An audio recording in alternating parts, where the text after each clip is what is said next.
and welcome to the Visionary VA podcast, the go-to show for ambitious virtual assistants who are ready to stop trading their time for money and start scaling their businesses into thriving agencies. I'm Holly Copsey, founder of the award-winning agency Virtually Priceless and the Visionary VA Circle community. Each week, I'm here to bring you actionable strategies, proven systems, and mindset shifts to help you transition from a solo VA to a visionary agency owner. If you're ready to grow your business to dizzying new heights with less stress and more success, you're in the right place.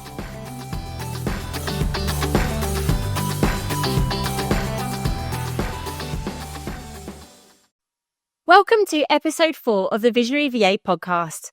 As we are rapidly approaching the end of 2024 and thinking about setting goals and making plans for 2025, it's the perfect time to ask yourself, how many new clients would it take to transform your business?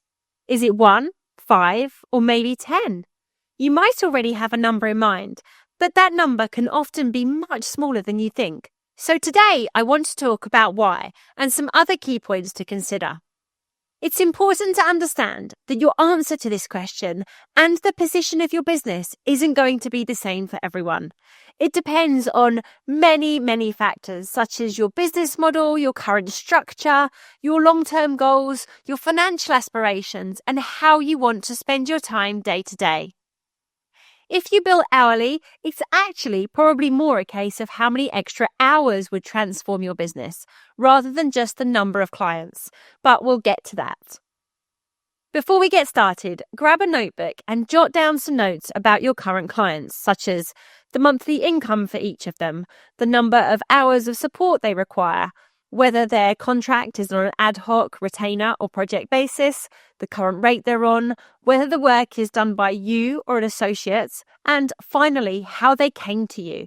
Was it via referral or another channel? Now, this will all be information you already know, but sometimes seeing it clearly laid out and taking the time to do some analysis can be a bit of an eye-opener. Once you've collected this data, review the breakdown of clients across your business. How many clients do you have right now? What percentage of your turnover can be attributed to each client? If you only have a small number of clients, this is probably going to be quite a large chunk each. If you have a lot more clients on your books, it may be that 1 or 2 of them have a very large majority and all the rest make up a smaller percentage. You really want to try to work towards the golden rule of no single client providing more than a 10 to 15% slice of your income. It's good business practice and will help to ensure you're more resilient in the long run should any contracts end or clients leave. I do this exercise on a regular basis for my own business, particularly as this year we've seen more change than ever due to repercussions from the current economic climate. At the time of recording, which is November 2024, we currently have 17 clients, with the 3 largest each having around 20% of our turnover. The next 4 collectively make up another 20%, and the remaining 10 clients all contribute to that final 20% of income. We don't have the split anywhere near perfect yet, but it's a work in progress, and we'll continue to strive for reducing the stake of those larger clients by hopefully getting some more clients onto our books. So, now that you've analysed your client base, let's explore the breakdown of contract types.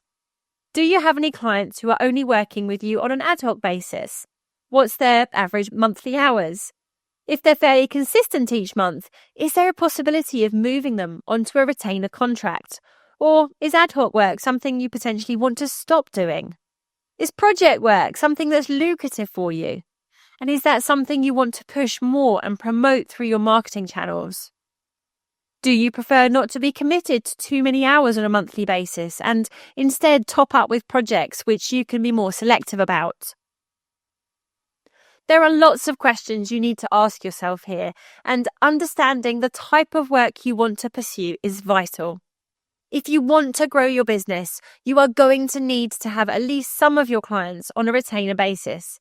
A, to provide some certainty and regular hours for team members, and B, for cash flow purposes, so you have money coming into the business up front.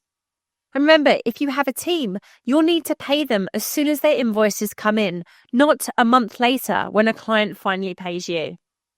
Okay, so let's turn to rates. Now, I know from talking to a lot of VAs across the years and from my own personal experience that we often have legacy clients that, for one reason or another, we've struggled or avoided increasing rates for.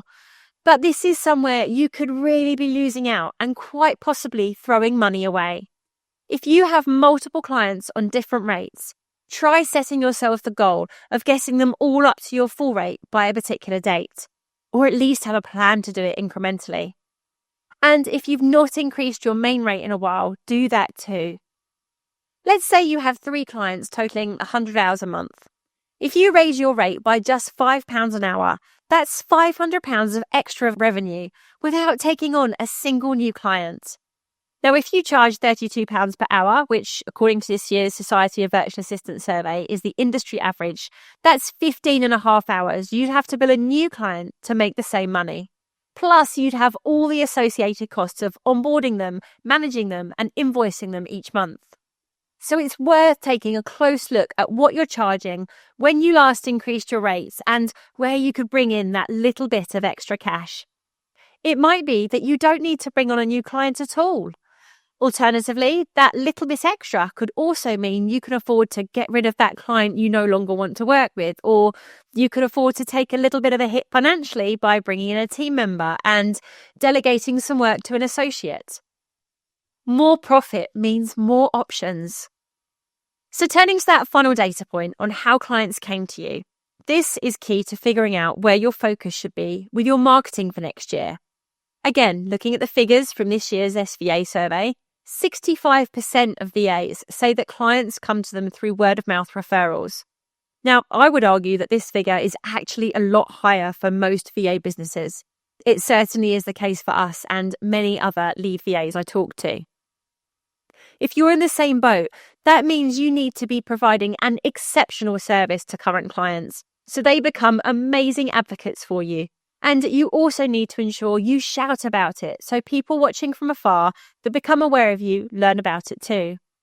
That means a great social media presence, a professional website, sharing case studies, maybe putting together a brochure, attending events, and so on.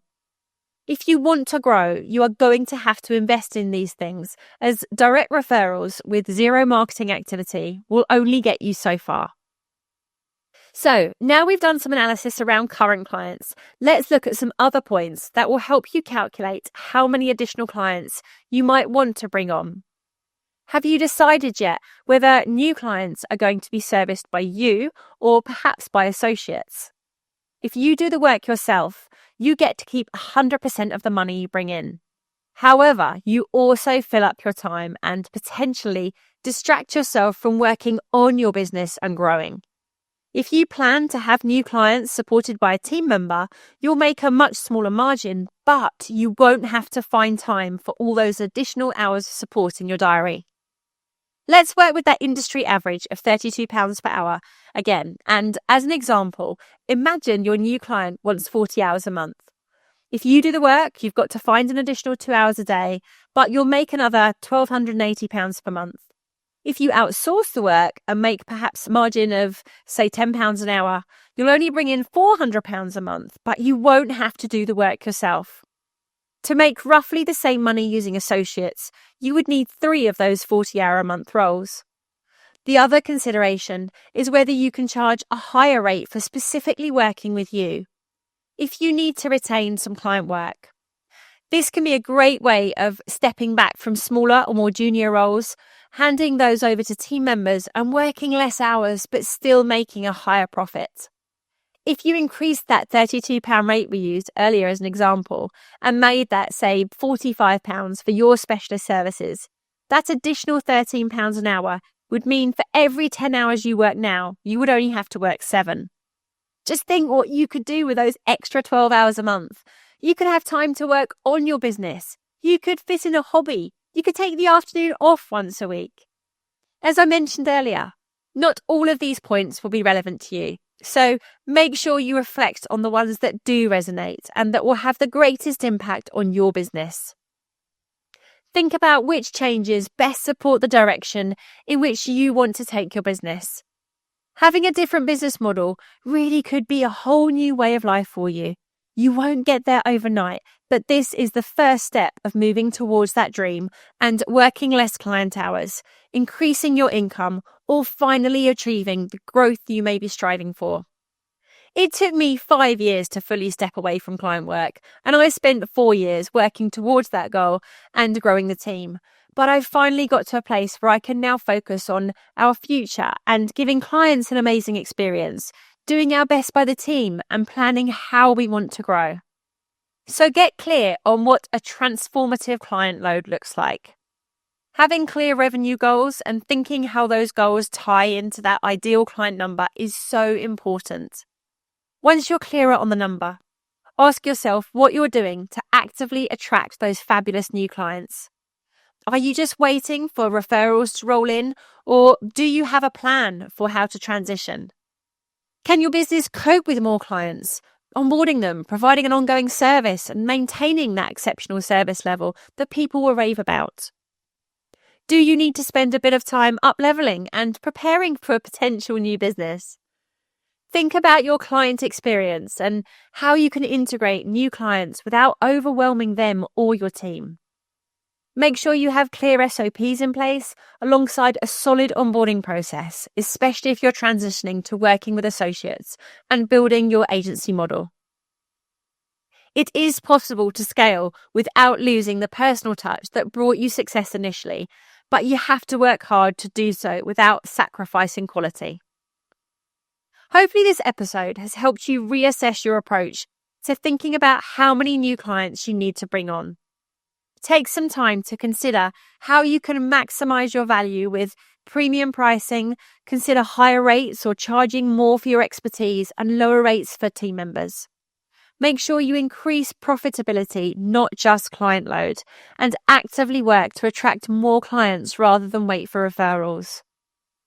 You want to be proactive with your marketing strategies, such as networking, social media, and referral programs, as well as focusing on your long-term brand building that will draw the right clients in.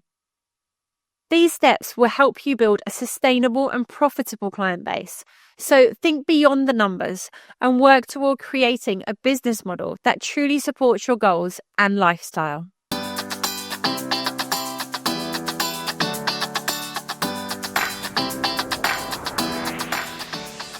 Thanks for tuning in to this week's episode of the Visionary VA podcast. I hope you're walking away with fresh ideas and inspiration to scale your VA business. Don't forget to check out our free mini course on building solid business foundations, perfect for setting your VA agency up for success without the overwhelm. You'll find the link in the show notes. If you enjoyed the show, please don't forget to subscribe, like, and leave a review. See you next week.